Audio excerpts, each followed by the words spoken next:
Shalom, shalom.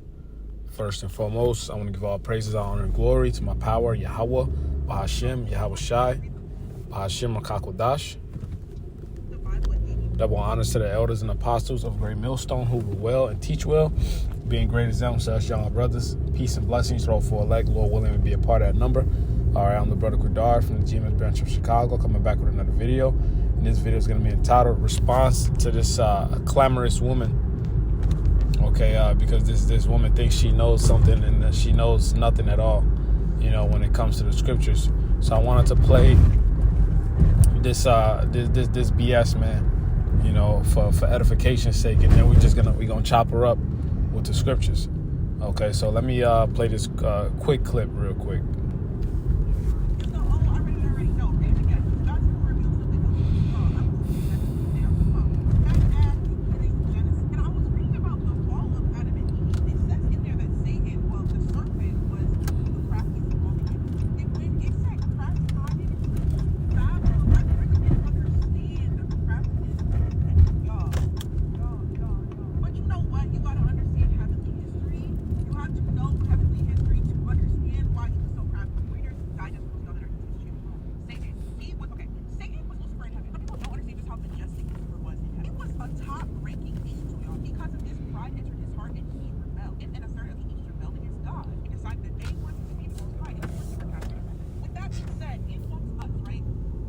Which is false. Okay, that's false. All right, we're gonna prove that because we can head over to Job, the 2nd chapter. Okay, and let's start at verse 1. It says, again, there was a day when the sons of Yahweh came to present themselves before the Lord, and Satan came also among them to present himself before the Lord. Okay, so Satan is the top angel on the left-hand side. All right, just like Yahweh Shai is the top angel on the right-hand side. Okay, just like Michael is the top, one of the top angels on the right-hand side as well. Okay, the Lord said He made 2 and 2, one against another. All right, the Lord said a false balance is an abomination. So you're gonna have the good, and you're gonna have angels on the right-hand side who do the will of the Most High, and then you're gonna have angels on the left-hand side who do the dirty work of the Most High. Okay, but they all go back to the Most High. They don't disobey the Most High. Okay, see, these people try to put the Most High in a box, and they just don't have no understanding. Because how can the Lord be omnipotent? Okay, and He don't got control of His own creation? That's some bullshit. Okay, so let's keep reading. It says, and the Lord said unto Satan, from whence comest thou? And Satan answered the Lord and said, from going to and fro in the earth, and from walking up and down in it. And the Lord said, hast thou considered my servant Job? There is none like him in the earth, a perfect and upright man, one that feareth Yahweh and escheweth evil. And still he holdeth fast his integrity, although thou movest me against him to destroy him without cause. Okay, and Satan answered the Lord and said, skin for sin? Yeah, all that a man have will he give for his life. But put forth thine hand now and touch his bone and his flesh, and he will curse thee to thy face. And the Lord said unto Satan, behold, he is in thine hand, but save his life. Okay, so went Satan forth from the presence of the Lord and smote Job with sore boils, and from the sole of his foot unto his crown. So Satan started to afflict Job, but him and the Most High had a bet that Satan wouldn't forsake. Job wouldn't forsake or curse the Most High because it was of his affliction. And the Most High said you can afflict him, but you can't kill him. Okay, and Satan did afflict him, and Satan did not kill him because he obeys Yahweh Bashem Yahweh Shai, man. So that's some bullshit. Okay. I had this one lined up as well. This James 2 and 19. It says, thou believest that there is one Yahweh, thou doest well. The devils believe also. The devils also believe and tremble. So we rebuke demons. We rebuke left-hand spirits on the left-hand side through the names of Yahweh Bashem Yahweh Shai. Okay. Why do you think in the New Testament, when they say cast out devils, they were casting out evil spirits from among people through the name of Yahweh Bashim El Shai? If they were rebelling against the Most High, they wouldn't take heed. But that shows you that the Lord is in power, and it also shows you that you have to be awoke. You have to be what's the word? The Lord has to open up your mind to receive this truth, man. You know, and that's a blessing in itself. So let's keep reading. I got more on that topic as well, but I just want to bring that out real quick.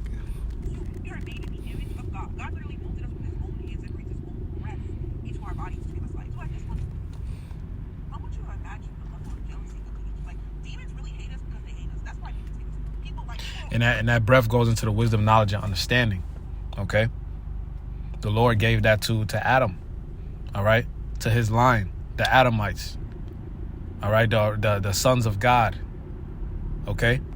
Understand or grasp the detail of this heavenly rebellion. So in walks the serpent. He's telling Eve, take up my job.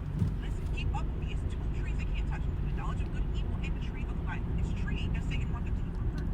The good and evil tree, right? The knowledge of good and evil. Now when they ate this, they realized they were naked, right? And it's at this point when God realizes that happened. Well, not realize he knows, but when he confronts them on that happening, he kicks them out of the garden. It literally says in Genesis, he said, let me go.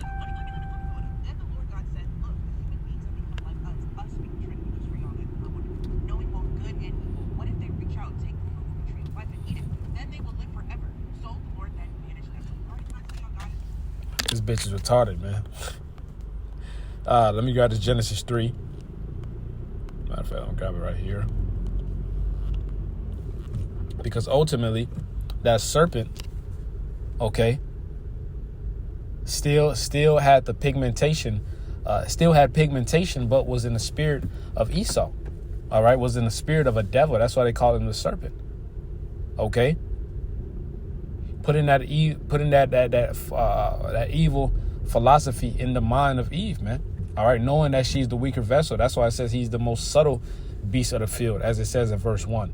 Okay, you go into subtle, it goes into crafty. Okay. And let's read down where it says, let's read verse 6. It says, when the woman saw that the tree was good for food, and that it was pleasant to the eyes, and a tree to be desired to make one wise, she took of the fruit thereof, and did eat, and gave also unto her husband, and to her, and he did eat. So she brought that philosophy to Adam, you know, who took it in. He should have rebuked her, you know. But verse 7, it says, and the eyes of them both were open. They saw that they were naked, or meaning they were acting like the other nations, man. Okay. It says, and they sewed fig leaves together and made themselves aprons. All right. So let's keep playing this video. Because listen, imagine if God had not taken them from that garden. The enemy would have tricked them into eating the tree of life, making them immortal. Immortally stuck in their sin. Y'all not hearing me wrong? Immortally stuck in their sin. And we would have been just like the fallen angels, y'all. Y'all don't understand. This is crazy. Like, this is absolutely insane. Satan had it out for us so bad. We would have been damned just like them. He's so crafty, like that never crossed my mind before. But now in comes the book of Enoch, when it talks about the watchers, the angels that procreated with the human women, and they brought down heavenly knowledge we were never supposed to know. This is Satan attempting again to come. And that's another thing that's off, because angels don't have sex. All right, the Bible tells you that clearly. Okay, so let's keep playing that. To corrupt everything, to corrupt DNA, to corrupt the creation. It was the tower of Babel where God had to intervene again, so that we didn't get ahead of ourselves, so that we weren't aids to our own destruction. This is dope. God is so good. He's so good in every aspect, and I just had to share that with y'all. Like, this is pretty. Like, he really tried it. Anyway, y'all, don't forget to like and follow. And comment down below something else.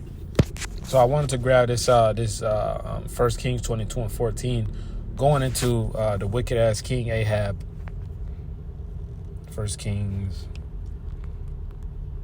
22 and 14. Let me see.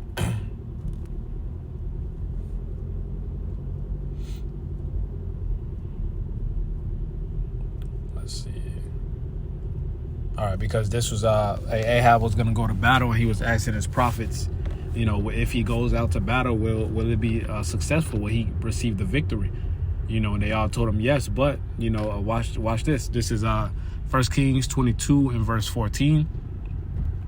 It says, Micaiah said, as the Lord liveth, what the Lord said unto me, that will I speak. So he came to the king, and the king said unto him, Micaiah, shall we go against Ramoth Gilead to battle, or shall we forbear? And he answered him, go and prosper, for the Lord shall deliver it to the hand of the king. And the king said unto him, how many times shall I adjure thee that thou tell me nothing, that the Lord, that thou tell me nothing but that which is true in the name of the Lord? And he said, I saw all Israel scatter upon the hills as sheep that have not a shepherd. And the Lord said, these have no master, let them return every man to his house in peace.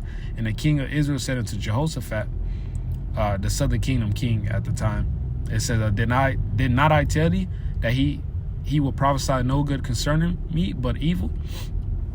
And he said, hear thou therefore the word of the Lord. I saw the Lord sitting on the throne, and all the host of heaven standing by him on his right hand and on his left. So you have the righteous, so like all the angels are righteous because they simply do the will of the Most High. Okay, but you have the angels on the right hand side and the angels on the left hand side.